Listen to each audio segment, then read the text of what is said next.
հետևորդ եք։ Այո։ Կնքվել եք եկեղեցում։ 91 թվականին, երբ որ ձեզանից ոչ մեկ երևի կնքված չի եղել։ Պարոն Արությունյան, Հովանավանքի հատեղել եմ ծնված օրվանից, հենց ծնվել եմ, բայց բանը եկեղեցու հետ կապված այս արշավը, ես տեսնում եմ, որ դուք էլ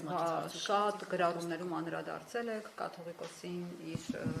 քաղաքացիական անազգանունով եք դիմել, ընդհանրապես չեք կարծում, որ սա լուրջ հարված է հասցնելու հենց հայ առաքելական եկեղեցուն։ Եթե տեսել եք բոլոր գրառումներում, հիմնական գրառումներում, ես հենց այդ եմ նշում, որ Կտրիչ Ներսիսյանի գործունեությունը եւ շարունակումը հարվածում է հայ առաքելական եկեղեցին։ Այո, գտնում եմ։ Ներողություն, պարոն Հարությունյան, ձեզ նկատել է հենց այդ, ինչպես դուք եք նշում, Կտրիչ Ներսիսյանի կողմից օծված հոգևոր։ Չէ, 91 թվին ինքը չէր, այն ժամանակ Վազգեն առաջինն Ինչով է հարվածում, պարոն Հարությունյան, եւ ինչով է հարվածել մինչեւ այսօր, ինչ է եղել։ Ինչով է հարվածել։ Այդ խնդիրը նոր է առած, դուք եք բարձրաձայնում եւ ասում եք, որ հարվածում է հայ առաքելական եկեղեցին, ինչով է հարվածում։ Հիմա այս խոսակցությունը զրոյից ենք բացում։ Ասենք, եկեք կոնտեքստներից կտրված կանը։ Որն էր, պարոն Հարությունյան։ Զրոն, երբ որ սկսեց խոսակցությունը նրա ոչ կուսակրոն լինելու մասին։ Դուք գրառում եք արել, որ 2020 Երբ իմացաք, որ կուսակրոն կաթողիկոսի հետ ինչ եք քննարկել, այդ ժամանակ ձեզ հայտնի էր այս ամենը, ինչ այսօր դուք գիտեք, եւ խոսել եք այդ մասին։ Անկեղծ ասած, 20 թվականին, երբ որ հանդիպել եմ, դրանից հետո էլ չեմ ուզել հանդիպել, որովհետեւ շատ վատ տպավորություն եմ ստացել։ Ասեմ։ Ուրեմն ես գնացել եմ, ընդ որում ես չէի ուզում գնալ, այդ ժամանակ հիշում եք հայոց պատմություն, այն ժամանակ հայոց պատմություն եւ հայ եկեղեցու պատմություն թեմաների շուրջ կար լարվածություն, ես ասում էի, որ մենք չենք կարող ունենալ առանձին հայոց պատմություն եւ առանձին հայ եկեղեցու պատմություն, որովհետեւ դա ընդհանուր պատմություն է, իրենք ասում են չէ, որ դուք հայ եկեղեցու դեմ արշավ եք անում, փակում եք հայ եկեղեցու պատմությունը եւ այլն, եւ իմ գործընկերներից մի քանիսը այդպես ասում են, գուցե մի հատ զրուցեք, հասկանաք ինչ է խնդիրները, եւ այդ զրույցի ընթացքում ըստ էության այդ թեմայի շուրջ շատ խոսակցություն չեղավ եւ հնչում են մեղադրանքներ, թե ես ինչով եմ վնասում եկեղեցուն։ Ասացի մի օրինակ կարող եք բերել։ Ասեց այո, կարող եմ բերել, կանչեց իր օգնականին, ասեց հələ մի հատ այն թուղթը բեր։ Այդ օգնականը բերեց թուղթը, ասում է գիտես, դու կազմակերպել ես մի միջոցառում, որի ընթացքում կռնակիդ, այսինքն մեջքին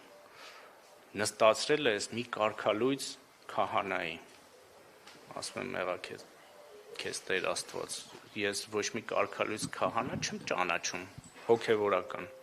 ասում է չէ, ճանաչում ես, դու կազմակերպել ես, ասում եմ իսկ կա ապացույց որևէ, որ ես այդպիսի բան եմ արել, ցուցադրում եմ մի նկար, որտեղ Գանե Աբրահամյանի ակումբ 3 էր, չէ՞։ Հոդված 3-ում ինձ եւ Սուրեն Պապիկյանին, որը այն ժամանակ տկեն նախարար էր,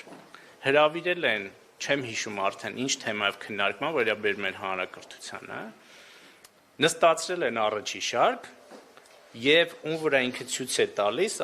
նստած է հետևի շարքում մի տեղ, որը կապ չունի ոչ ինձ հետ, ոչ Սուրեն Պապիկյանի, ասում դու միջոցառում ես կազմակերպել եւ այսպիսի շարան եւ այս մարտիկ, այս բարքերով, այս ստով, այս կեղծիքով այն ժամանակ նախարար Արայիկ Հարությունյանի շուրջ ստեղծում էր մթնոլորտ եւ ուներ պապկա, որի մեջ դրված էր այդ կեղծիքը եւ այդ կեղծիքով ինքը սրբազաններին, մյուս հոգեվորականներին կերակրում էր։ Էս է եղել ինչ եղավ Հրայր Թովմասյանի գրիչի պատմության։ Նույնիսկ ներկայացրեցիք, մտածեցինք այդ ինչ պատմություն։ Ես ճիշտն ասած չգիտեմ էլ իրան, չգիտեմ ում մասին է խոսքը, գուցե հիմա ակտիվ է, նույնիսկ նկարը հիմա վիզուալ չեմ հիշում, թե ով է ինքը նստած, բայց ցույց էր նորմալ չի, որ մարդը կասկածներ ունենա, հաստատության սպորտագետների անցել է անձնական դաշտ մտնելու, մարդկանց տեսանկարահանում, չգիտեմ, անելու, թվայում մտահոգություն են, որ Նիկոլ Փաշինյանը, քանի որ ԱԱՑ-ն եւ այլն կոնկրետ իրեն են ենթարկում, որ նույն քպականների վերաբերյալ էր բազմաթիվ նույն բովանդակ ամբասիներ կարող են ունենալ եւ մամուլում բարբերաբար դրել այդ մասին։ Այդ մտահոգություն չունեք, որ մի օր ինչպես գործընկերս քիչ առաջ հարգելի գործընկերներ, բաղնիքում, օրինակ ձեր կամ որևէ այլ քպականի բաղնիքում կարող են տեսախցիկ դնել։ հարգելի գործընկերներ, չգիտեմ այդ ինչ համոզմունքով եք բոլորդ պնդում, որ դա չեք հարցնում, դուք պնդում եք։ Եվ երբեմն ձեզ հետ խոսել չցանկանալու այդ ցանկությունը առաջանում է նրանից, որ ոչ թե դուք գալիս եք հարցեր տալու, այլ ձեր պնդումները անելու եւ վերնագրեր գրելու համար։ Այ երբեմն թեպետ ես երբեք բան չեմ արել, չեմ հրաժարվել լրագրողների հետ հանդիպումից, բայց երբեմն տհաճություն եմ զգում այդ, երբ որ լրագրողը գալիս է կներեք 1000 անգամ այս բառի համար, չանա տալու եւ ոչ թե հարց տալու եւ հարցը լսելու։ Եվ հիմա ես հիմա ոչ մտահոգություն չունեմ, որովհետեւ ոչ չունեմ, դե լսեք հարց տվել եք, հարցի պատասխանը լսեք։ Ոչ չունեմ, որովհետեւ իշխանությունը նման արտահոսքերի հետ կապ չունի։ Եվ ես այդ օրինակը բերեցի, որ